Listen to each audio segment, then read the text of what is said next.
ಆತ್ಮೀಯ ವಿದ್ಯಾರ್ಥಿಗಳಿಗೆ ನಮ್ಮ ಯೂಟ್ಯೂಬ್ ಚಾನಲ್ಗೆ ಸ್ವಾಗತ.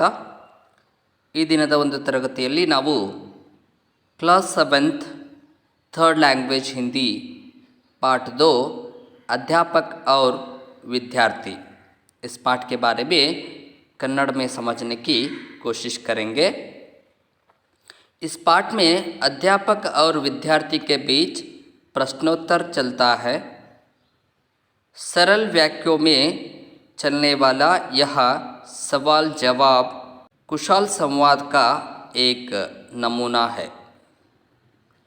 ಈ ಒಂದು ಪಾಠದಲ್ಲಿ ಅಧ್ಯಾಪಕ ಮತ್ತು ವಿದ್ಯಾರ್ಥಿಗಳ ಮಧ್ಯೆ ಪ್ರಶ್ನೋತ್ತರಗಳು ನಡೀತಾ ಇದೆ. ಸರಳ ವಾಕ್ಯಗಳಲ್ಲಿ ನಡೀತಕ್ಕಂತಹ ಈ ಒಂದು ಪ್ರಶ್ನೆ ಮತ್ತು ಉತ್ತರಗಳು ಕುಶಲ ಸಂವಾದದ ಒಂದು ಮಾದರಿಯಾಗಿದೆ. ನೋಡೋಣ. ಚಿತ್ರದಲ್ಲಿ ವಿದ್ಯಾರ್ಥಿಗಳನ್ನು ನೋಡ್ತಾ ಇದ್ದೀವಲ್ಲ, ಅವರು ಶಿಕ್ಷಕರು ಕಂಡ ತಕ್ಷಣ ಅವರಿಗೆ ನಮಸ್ಕಾರಗಳನ್ನು ಹೇಳ್ತಾ ಇದ್ದಾರೆ.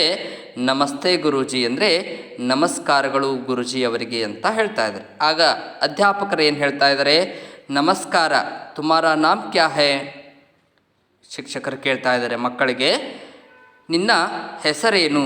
ತುಮಾರಾ ನಾಮ್ ಕ್ಯಾ ಹೈ, ನಿನ್ನ ಹೆಸರೇನು ಅಂತ ಕೇಳ್ತಾ ಇದ್ದಾರೆ. ಆಗ ವಿದ್ಯಾರ್ಥಿ ಹೇಳ್ತಾ ಇದ್ದಾನೆ, ಮೇರಾ ನಾಮ್ ರಮೇಶ್ ಹೈ, ಯಹ ಮೇರಿ ಬಹನ್ ಹೈ. ನನ್ನ ಹೆಸರು ರಮೇಶ್ ಅಂತ ಇರ್ತಾ ಇದೆ, ಇವಳು ನನ್ನ ತಂಗಿ ಇದ್ದಾಳೆ. ಅಕ್ಕ ಅಥವಾ ತಂಗಿ, ಬಹನ್ ಅಂದರೆ ಅಥವಾ ಅಕ್ಕ ಅಥವಾ ತಂಗಿ ಅಂತ ಅರ್ಥ ಕೊಡ್ತಾ ಇದೆ. ಆಗ ಅಧ್ಯಾಪಕರು ಕೇಳ್ತಾ ಇದ್ದಾರೆ, ರಮೇಶ್ ತುಮಾರಿ ಬಹನ್ ಕಾ ನಾಮ್ ಕ್ಯಾ ಹೈ?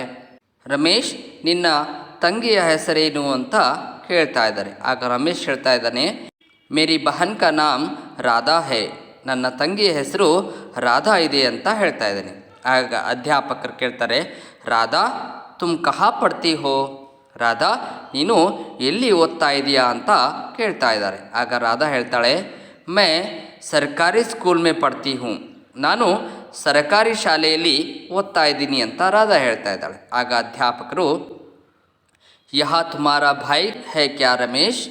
ಅಲ್ಲಿ ಇನ್ನೊಬ್ಬ ವಿದ್ಯಾರ್ಥಿ ಇದ್ದಾನಲ್ಲ, ಅದಕ್ಕಾಗಿ ಶಿಕ್ಷಕರು ಕೇಳ್ತಾ ಇದ್ದಾರೆ, ಯಹ ತುಮಾರಾ ಭಾಯ್ ಕ್ಯಾ ರಮೇಶ್? ಇವನು ನಿನ್ನ ಅಣ್ಣನಿದ್ದಾನೇನು? ಭಾಯ್ ಅಂದರೆ ಅಣ್ಣ ಅಥವಾ ತಮ್ಮ ಎನ್ನುವ ಅರ್ಥ ಕೊಡ್ತಾ ಇದೆ. ಹಾಗಾಗಿ ಅಧ್ಯಾಪಕರು ಕೇಳ್ತಾ ಇದ್ದಾರೆ, ಇವನು ನಿನ್ನ ಅಣ್ಣ ಇದ್ದಾನೇನು ಅಂತ ಕೇಳ್ತಾ ಇದ್ದಾರೆ. ಆಗ ರಮೇಶ್ ಹೇಳ್ತಾ ಇದ್ದಾನೆ, ಹಾಂ ಯೇ ಮೇರೆ ಬಡೆ ಭಾಯ್ ಹೇ, ಇವನು ನನ್ನ ದೊಡ್ಡ ಅಣ್ಣ ಇದ್ದಾನೆ ಅಂತಕ್ಕಂಥ ಒಂದು ಉತ್ತರವನ್ನು ರಮೇಶ್ ಕೊಡ್ತಾ ಇದ್ದಾನೆ. ಆಗ ಅಧ್ಯಾಪಕರು, ಕ್ಯಾ ನಾಮ್ ಹೇ ಇಸ್ಕಾ? ಇವನ ಹೆಸರೇನಿದೆ ಅಂತ ಕೇಳ್ತಾ ಇದ್ದಾರೆ. ಅಧ್ಯಾಪಕರು ಏನಂತ ಕೇಳ್ತಾ ಇದ್ದಾರೆ? ಕ್ಯಾ ನಾಮ್ ಹೇ ಇಸ್ಕಾ, ಇವನ ಹೆಸರೇನಿದೆ ಅಂತ ಕೇಳ್ತಾ ಇದ್ದಾರೆ. ಆಗ ರಮೇಶ್ ಹೇಳ್ತಾನೆ, ಇನ್ಕಾ ನಾಮ್ ಸುಹಾಸ್ ಹೇ, ಇನ್ಕಾ ನಾಮ್ ಸುಹಾಸ್ ಹೇ, ಇವನ ಹೆಸರು ಸುಹಾಸ್ ಇದೆ ಅಂತ ರಮೇಶ್ ಹೇಳ್ದ. ಆಗ ಅಧ್ಯಾಪಕರು, ತುಮಾರೆ ಪಿತಾಜಿ ಕ್ಯಾ ಕಾಮ್ ಕರ್ತೆ ಹೇ? ನಿಮ್ಮ ತಂದೆಯವರು ಏನು ಕೆಲಸ ಮಾಡ್ತಾ ಇದ್ದಾರೆ ಅಂತ ಅಧ್ಯಾಪಕರು ಕೇಳ್ತಾ ಇದ್ದಾರೆ. ಆಗ ರಮೇಶ್ ಹೇಳ್ತಾನೆ, ಮೇರೆ ಪಿತಾಜಿ ವಕೀಲ್ ಹೇ, ನನ್ನ ತಂದೆಯವರು ವಕೀಲರಾಗಿದ್ದಾರೆ ಅಂತ ರಮೇಶ್ ಹೇಳ್ತಾ ಇದ್ದಾನೆ. ಆಗ ಅಧ್ಯಾಪಕರು, ಕ್ಯಾವೇ ಇಸಿ ಶಹರ್ ಮೇ ರಹತೆ ಹೇ?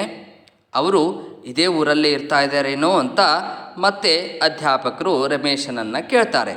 ಆಗ ರಮೇಶ್ ಹೇಳ್ತಾನೆ, ಜಿ ಹಾಂ ವೇ ಇಸಿ ಶಹರ್ ಮೇ ರಹತೆ ಹೇ, ಹಾಂ ಹೌದು, ಅವರು ಇದೇ ಊರಿನಲ್ಲಿ ಇರ್ತಾ ಇದ್ದಾರೆ. ಗುರುಜಿ ಕ್ಯಾ ಮೇ ಆಪ್ಕಾ ನಾಮ್ ಜಾನ್ ಸಕ್ತಾ ಹೂँ? ನಾನು ನಿಮ್ಮ ಹೆಸರು ತಿಳ್ಕೊಳ್ಬಹುದಾ ಅಂತ ಕೇಳ್ತಾ ಇದ್ದಾನೆ ರಮೇಶ್. ಗುರುಜಿ ನಾನು ನಿಮ್ಮ ಹೆಸರನ್ನು ತಿಳ್ಕೊಳ್ಬಹುದಾ ಅಂತ ರಮೇಶ್ ಕೇಳ್ದ. ಆಗ ಅಧ್ಯಾಪಕರು ಹೇಳ್ತಾರೆ, ಅವಶ್ಯಕವಾಗಿ ತಿಳ್ಕೊಳ್ಬಹುದು. ಮೇರಾ ನಾಮ್ ಪವನ್ ಕುಮಾರ್ ಹೈ, ನನ್ನ ಹೆಸರು ಪವನ್ ಕುಮಾರ್ ಇದೆ. ರಮೇಶ್ ತುಮಾರಾ ಘರ್ ಕಹಾ ಹೈ? ರಮೇಶ್ ನಿನ್ನ ಮನೆ ಎಲ್ಲಿದೆ ಅಂತ ಕೇಳ್ತಾ ಇದ್ದಾರೆ ಅಧ್ಯಾಪಕರು. ಆಗ ರಮೇಶ್ ಹೇಳ್ತಾನೆ, ಹಮಾರಾ ಘರ್ ವಿಜಯನಗರ್ ಮೇ ಹೈ, ಆಪ್ಕಾ ಘರ್ ಕಹಾ ಹೈ ಗುರುಜಿ? ನಮ್ಮ ಮನೆ ವಿಜಯನಗರದಲ್ಲಿ ಇದೆ, ನಿಮ್ಮ ಮನೆಯಲ್ಲಿದೆ ಗುರುಜಿ ಅಂತ ರಮೇಶ್ ಕೇಳ್ತಾ ಇದ್ದಾನೆ. ಆಗ ಅಧ್ಯಾಪಕರು ಹೇಳ್ತಾರೆ, ಮೇರಾ ಘರ್ ಭಿ ವಿಜಯನಗರ್ ಮೇ ಹೈ, ತುಮ್ ಕಭಿ ಮೇರೆ ಘರ್ ಆನಾ ಬೇಟಾ?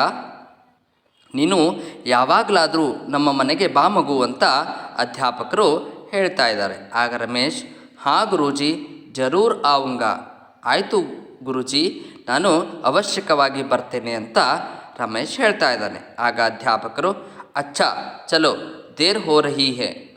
ಆಗ ಅಧ್ಯಾಪಕರು ಏನು ಹೇಳ್ತಾ ಇದ್ದಾರೆ, ಒಳ್ಳೆಯದಾಯಿತು, ಹೋಗೋಣ, ಈಗ ತಡವಾಗ್ತಾ ಇದೆ ಅಂತ ಅಧ್ಯಾಪಕರು ಹೇಳ್ತಾ ಇದ್ದಾರೆ. ಆಗ ರಮೇಶ್, ಧನ್ಯವಾದ ಗುರೂಜಿ, ನಮಸ್ತೆ, ವಂದನೆಗಳು ಗುರೂಜಿ ಅವರಿಗೆ, ನಮಸ್ಕಾರ, ಹೋಗಿ ಬರೋಣ ಅಂತ ರಮೇಶ್ ಹೇಳ್ತಾ ಇದ್ದಾನೆ.